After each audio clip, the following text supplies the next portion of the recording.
রাম নারায়ণ রাম। মহাশূন্যের মূল গতির আকর্ষণে আকৃষ্ট হয়ে অপূর্ণকে পূর্ণ করার জন্যে পূর্ণ গতিতে সবাই যে অগ্রসর হচ্ছে, তার ফলেই সৃষ্টি হচ্ছে এই অভাবের। এই অভাবটা শূন্য, ফাঁকারই প্রভাব। এই অভাবকেই পূর্ণ করার জন্যে জীবজগতের প্রতিটি জীব ছুটে চলেছে পূর্ণ বেগে। সীমাহীন মহাশূন্য চিরকাল শূন্যই রয়েছে, পূর্ণ আর হচ্ছে না। তাই চলার গতিও থামছে না।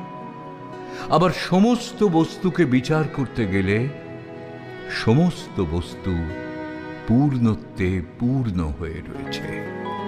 ফাঁকার মাঝেই রয়েছে সব কিছু আঁকা, শূন্যেই রয়েছে মন, প্রাণ, বুদ্ধি, চৈতন্য, রয়েছে বিশ্বের আদি শব্দ, আদি ধ্বনি। তাই নাই মানেই আছে, শূন্য মানেই পূর্ণ।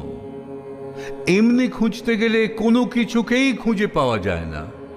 আবার নাই বা ফাঁকার সত্তার মাঝেই সবার সত্তাকে খুঁজে পাওয়া যায়। যে কোনো বস্তুর বস্তুত্বের অস্তিত্ব স্বীকার করার মধ্যে দিয়ে সেই বিশ্ববিরাটের অস্তিত্বকেই স্বীকার করা হয়, কারণ বস্তুতেই স্রষ্টার গুণের গুণত্ব প্রকাশিত হয়েছে।